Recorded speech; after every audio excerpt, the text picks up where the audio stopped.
तो कुछ दिनों पहले मैं कॉलेज में गया था एज अ गेस्ट लेक्चरर, और वहाँ पर मैं करियर इन फाइनेंस इस टॉपिक के ऊपर एक स्पीच दे रहा था। It was a career guidance session. तो वहाँ पर एक इंटरेस्टिंग टॉपिक पर हमारा डिबेट छिड़ गया, और वहाँ पर it took me around like 45 minutes to convince people कि ये दो अलग ऑप्शंस होते हैं, इन्हें कंपेयर नहीं करना चाहिए। लेकिन गिवन दैट स्टूडेंट्स को कंपैरिजन चाहिए, आप सबको कंपैरिजन चाहिए कि एमबीए वर्सेस प्रोफेशनल सर्टिफिकेशंस कौन सा बेटर होता है। तो वो आज हम डिस्कस करेंगे। इतना ही नहीं, मैं एज अ सैम्पल यूएससीए में कंसिडर करूंगा टू कंपेयर विद एमबीए कि इन दोनों में क्या प्रोज एंड कॉन्स है, कौन सा कंसिडर करना चाहिए। थर्ड मोस्ट इंपॉर्टेंट पार्ट, आपका investment and return on investment ये कैसे डिफर होता है, और आपके आगे 10 साल 15 साल का करियर कैसे दिखेगा इफ़ यू चूज आइदर। मतलब अगर आप एमबीए चूज करते हो वर्सेस आप यूएससीए में चूज करते हो, या फिर इन दोनों का combination, which one is the best. आज के वीडियो में हम यही देखेंगे। चलिए शुरू करते हैं। तो एक फंडामेंटल डिफरेंस के साथ स्टार्ट करते हैं कि हम ये कोर्सेज क्यों परस्यू करते हैं, हम एमबीए क्यों करते हैं वर्सेस हम एक प्रोफेशनल सर्टिफिकेशन सच एज यूएससीए में क्यों परस्यू करते हैं। एमबीए से स्टार्ट करते हैं। इन इंडिया इस कोर्स का ऑब्जेक्टिव काफ़ी सिंपल है कि हमें एक अच्छा जॉब चाहिए, प्लेसमेंट चाहिए। And even though it's very counter intuitive, मतलब नाम में ही बिजनेस एडमिनिस्ट्रेशन है, मास्टर्स ऑफ बिजनेस एडमिनिस्ट्रेशन, लेकिन फिर भी लोग एमबीए करके जॉब को ही टारगेट करते हैं। आइडियली अगर आप कोर्स का डिज़ाइन देखोगे, प्रोग्राम का डिज़ाइन देखोगे, आपको एंड टू एंड सारी चीज़ों का नॉलेज दिया जाता है। You know a little about sales, marketing, HR, finance, supply chain, operations, हर चीज़ का एक कंसिडरेबल अमाउंट ऑफ नॉलेज या स्किल सेट बिल्ड होता है। सो आइडियली एक्सपेक्टेशन यही है कि आगे जाके आप एक बिजनेस संभालोगे या फिर एक खुद का बिजनेस स्टार्टअप करोगे। लेकिन it is what it is. India में इसे एज अ प्लेसमेंट सेल ही देखा जाता है कि आप 2 साल एंजॉय करोगे और उसके बाद प्लेसमेंट टारगेट करोगे। लेकिन इससे एक बहुत बड़ा इशू क्या होता है पता है? You end up becoming jack of all trades but master of none. इसका मतलब ये होता है कि आपके पास हर चीज़ का नॉलेज है, लेकिन किसी भी चीज़ में एक्सपर्टीज नहीं है। तो एक ज़माने में जोक हुआ करता था कि एक एमबीए आपके पास आता है आस्किंग फॉर अ जॉब, तो उससे क्या काम करवाए। That was the biggest challenge in the world. Coming back to our story और बैक टू आवर पॉइंट, ये एक बहुत बड़ा डाउन साइड है कि आपके पास किसी भी चीज़ की एक्सपर्टीज नहीं होती है। But the good part is आपके पास बहुत सारी चीज़ों का एक्सपोजर होता है, तो आगे जाके आप थोड़ा क्रॉस फंक्शनल बन सकते हो, मतलब अलग अलग रोल्स में अलग अलग चीज़ों में फिट हो सकते हो, एंड थ्रू एक्सपीरियंस आप एक्सपर्टीज बिल्ड करोगे। यही आइडियल ट्रेजेक्ट्री होती है किसी भी एमबीए प्रोफेशनल की। अब आते हैं हम प्रोफेशनल सर्टिफिकेशंस के ऊपर। लेट्स कंसिडर यूएससीए में। अभी यूएससीए का ऑब्जेक्टिव क्या होता है कि जो बिजनेस फाइनेंस होता है, बिजनेस फाइनेंस बेसिकली चाहे वो प्रोडक्शन सेक्टर हो, सर्विस सेक्टर हो, या कोई भी कंपनी हो जहाँ पे प्रोफेशनली फाइनेंस मैनेज हो रहा है, वहाँ की एंड टू एंड एक्सपर्टीज आपको चाहिए। सो विद इन फाइनेंस अगर हम अकाउंटिंग की बात करें, अगर हम ऑडिट की बात करें, अगर हम रिस्क मैनेजमेंट की बात करें, अगर हम project financing, investments, anything, CMA can handle it. लेकिन यहाँ पर क्या हो रहा है, आपके पास सारी चीज़ों का नॉलेज नहीं है, आपके पास बस फाइनेंस का नॉलेज है, और वहाँ पर आप बिजनेस डिसीजन मेकिंग भी सीखते हो। तो ओवरऑल ऑब्जेक्टिव बहुत अलग है। ये एक एक बॉटम लाइन है जहाँ पर मैं कहता हूँ कि इसलिए आप एमबीए और प्रोफेशनल सर्टिफिकेट्स को कंपेयर मत करो, ऑब्जेक्टिव ही अलग है। एमबीए आपको 10 चीज़ों का नॉलेज देगा लेकिन नो एक्सपर्टीज। सीए में आपको बस एक चीज़ का नॉलेज देगा लेकिन with certain level of expertise. That's the fundamental difference. तो वीडियो को आगे देखने से पहले I have one quick announcement. I have a great news for you.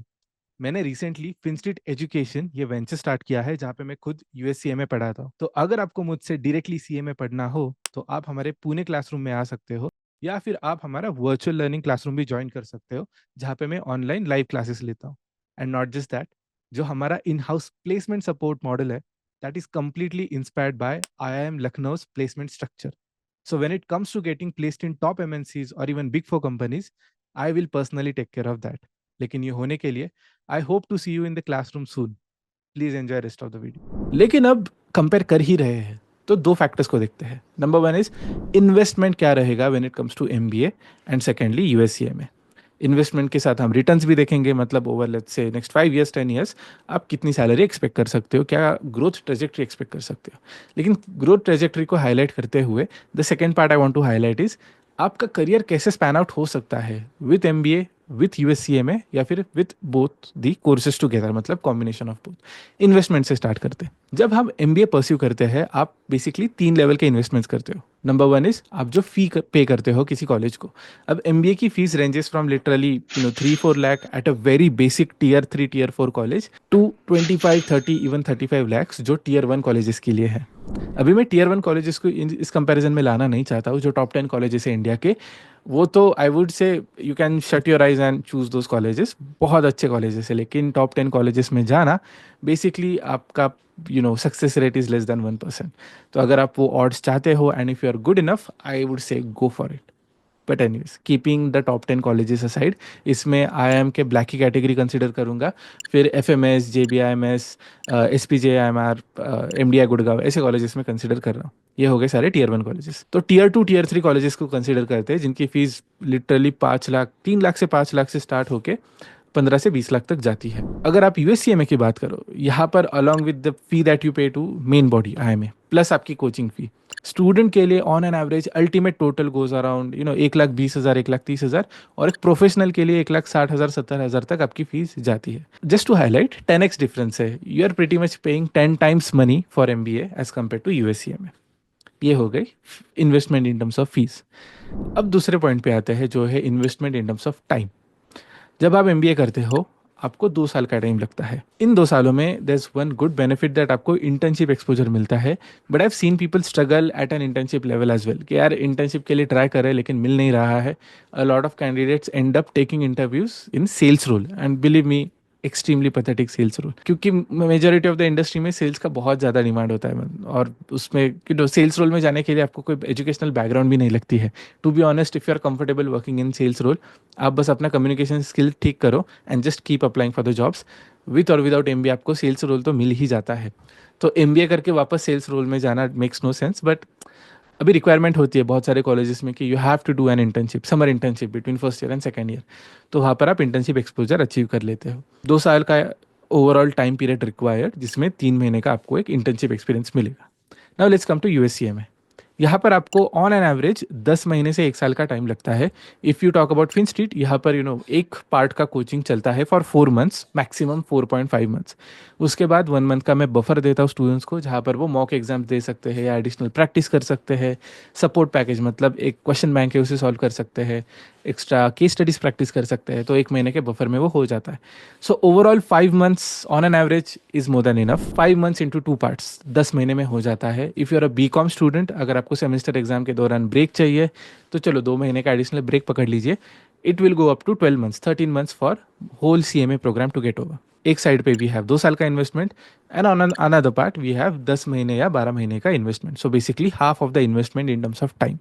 Late me highlight, fees wise we are paying 10x for MBA, time wise we need half of the time as compared to MBA। अब आते हैं तीसरे part पे, काफ़ी important part है, जो है opportunity cost. Opportunity cost मतलब basically cost of next best option. जब आप एमबीए करते हो, आपका नेक्स्ट बेस्ट ऑप्शन क्या होता है? Instead of doing an MBA, आप जाके एक जॉब करते हो। जॉब में आपको एक सैलरी मिलती है, बट सैलरी नहीं। लेट्स से आपने 2 साल काम कर लिया, आपको सैलरी मिल गई, उतना एक्सपीरियंस भी मिल गया, तो 2 साल के बाद आप स्विच लोगे तो आपको इंक्रीमेंट भी मिलेगी। अगर 2 साल अच्छा परफॉर्म करते हो तो प्रमोशन भी मिलेगा। वो सब आप गिव अप करते हो when you take up an MBA. अब आते हैं यूएससीएमए की तरफ। यहाँ पर आपकी अपॉर्चुनिटी कॉस्ट क्या है? अगर आपको जॉब करना है तो जॉब के साथ भी आप सीएमए कर सकते हो। अगर आपको मास्टर्स परस्यू करना है तो मास्टर्स, और लेट्स से एमकॉम परस्यू करना है तो एमकॉम के साथ सीएमए हो सकता है। Like pretty much there is no opportunity cost, it is just that you have to put extra efforts, और वो डिफिकल्ट होता है। मैंने अपने डॉइश बैंक के एक्सपीरियंस के साथ ही ये परस्यू किया था। Even though I started in B com, I completed this course during my Deutsche Bank days. तो टाइम लगता है, हार्डवर्क, डिसिप्लिन, सब कुछ लगता है, difficult thing to do, but opportunity cost नहीं है। तो ये बहुत बड़ा डिफरेंशिएटिंग फैक्टर है। बहुत लोग मिस आउट कर जाते हैं कि अपॉर्चुनिटी कॉस्ट क्या होती है, लेकिन यहाँ पर एक बहुत बड़ी, मतलब इमेजिन 2 साल की सैलरी, एक्सपीरियंस और उससे आने वाला आगे का पूरा ग्रोथ ट्रेजेक्ट्री, वो आप गिव अप कर रहे हो। तो MBA has to be really good enough ताकि वो उस बेंचमार्क को मैच करे। तो आपको इन्वेस्टमेंट वाइज आई थिंक सब कुछ समझ में आ गया होगा। 3 factors we discussed. Number 1 was fee, second one was time required, and number 3 was opportunity cost. अब आते हैं return on investment. Return on investment कुछ ऐसा है कि जब आप 2 साल का एमबीए करते हो, आपकी average salary in India 5 lakh to 10 lakh के बीच में आती है, depending on the college you join. And believe me, tier 2 tier 3 के ये मैं बहुत ही एक लीनियंट टर्म्स ले रहा हूँ, because I have seen worse cases. इस साल आप बिलीव नहीं करोगे, even Harvard and MIT graduates were jobless, मतलब cream out of cream.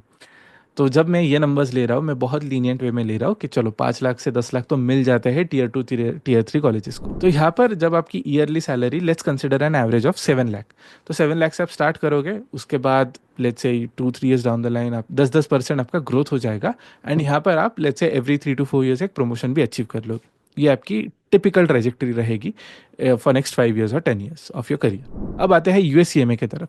USCMA में आप एज अ फ्रेशर, मतलब let's say you have completed your B com, आपके पास सीएमए है, एज अ फ्रेशर आपकी सैलरी कम रहेगी, क्योंकि you are not a CMA. CMA होने के लिए 2 साल का एक्सपीरियंस लगता है। सो एज अ फ्रेशर अगर आप विथ सीएमए कोई भी जॉब टारगेट करते हो, सबसे बड़ा बेनिफिट होता है कि आसानी से जॉब मिल जाता है। You get lot of short lists, given that by the way you have proper guidance, आपने सही से सीवी बनाया है, you have prepared well for the interview. बहुत सारे केसेस है जो सीएमए बन जाते हैं, but lack of guidance they don't go anywhere in life, unfortunate. I don't want to go into that topic, but I really feel for the students. मतलब hard earned money they are putting into this course, pursue करते हैं, finance सीख लिया, but that is not enough for a job. आपको CV बनाना आना चाहिए professionally, आपको मॉक इंटरव्यूज़ देने चाहिए, आपको थोड़ा सा प्रैक्टिकल नॉलेज भी चाहिए, उसके लिए एडिशनल मॉड्यूल्स आपको परस्यू करने चाहिए, और ये एक क्लास को रिस्पॉन्सिबिलिटी लेनी चाहिए जिसके साथ भी आप प्रिपेयर कर रहे हो। अगर आप सेल्फ स्टडी कर रहे हो तो मुझसे कनेक्ट कीजिए, I will try my best to help you out. लेकिन जस्ट प्लीज नोट कि CMA is not a complete course in itself, आपको एडिशनल स्किल सेट बिल्ड करने पड़ेंगे to be job ready. Okay, coming back to our discussion. जब हम USCMA की बात करते हैं, यहाँ पर आप जब एज अ फ्रेशर ज्वाइन करोगे, your average salary will be let's say between 3 lakh to 5 lakh. लेकिन जैसे ही आप 1 साल, 1.5 साल, 2 साल का एक्सपीरियंस ले लेते हो, your market value exponentially grows. तो मैंने 1.5 साल के बाद स्विच लिया था, मेरी सैलरी 4 लाख से 8 लाख हो गई थी। वही एक टिपिकल ट्रेंड मैंने ऑब्जर्व किया है in my students as well. One of my very early students जो डॉइश बैंक में ज्वाइन हो गई थी, मैंने ही रेफरल दिया था, एंड उसकी ट्रेजेक्टरी भी कुछ ऐसे ही थी कि she was earlier working in northern trust, उसकी सैलरी भी कुछ अराउंड 3.5 लाख थी। जैसे ही एंड 3 साल बाद स्विच लिया था विथ सीएमए, तो वहाँ पर स्विच लेते वक्त सैलरी ऑलमोस्ट 9 लाख रुपीज़ हो गई थी, एंड वहाँ पर 10% इंक्रीमेंट एवरी ईयर। तो 2-3 साल में 12-13 लाख तक भी चला गया है। शी गॉट प्रमोटेड रिसेंटली, सो और भी बढ़ गया है। तो this is kind of a trajectory you build. तो सैलरी वाइज अगर हम कंपेयर करें कि यहाँ पे starting salary 7 lakh, 10% let's say 2 साल के बाद 10% ग्रो होके 8-9 लाख तक जाएगी। यूएससीएमए करके you start at a smaller salary, लेकिन पहला ही स्विच या as soon as you complete CMA, if you leverage it for a higher salary, यहाँ पर भी आप 8 से 9 लाख अचीव कर लोगे। बॉटम लाइन, 2 साल के बाद ट्रेजेक्ट्री सिमिलर लेवल पर ही है, but given that you get into that trajectory. ठीक है, तो ये हो गया रिटर्न ऑन इन्वेस्टमेंट की बात between MBA and something like USCMA. अब आते हैं लास्ट पार्ट पे, जहाँ पे मैं कुछ इंपॉर्टेंट पॉइंट्स हाईलाइट करने वाला हूँ, because I don't want you to miss out on that, और मुझे भी ऐसे बायस साउंड नहीं होना है कि यार मैं बस यूएससीएमए की तरफदारी कर रहा हूँ।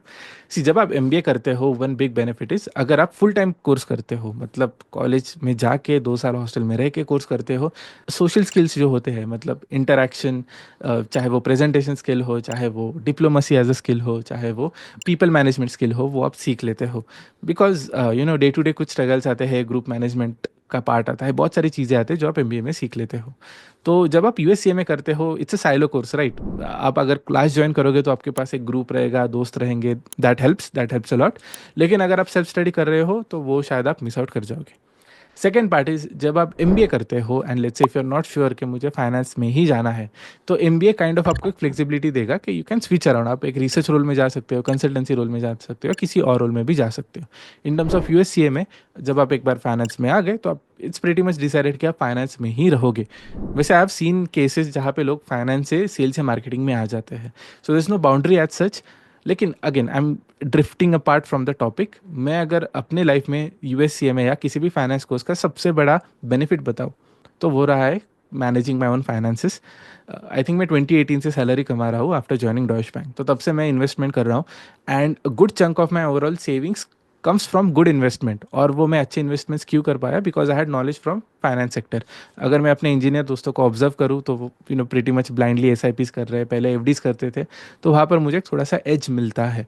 But anyways that's, again I don't want to drift further, but ऐसे कहूँगा कि in terms of financial management it helps, लेकिन करियर वाइज आपकी एक ट्रेजेक्टरी प्रीटी मच फिक्स हो जाती है, because you become an SME, subject matter expert.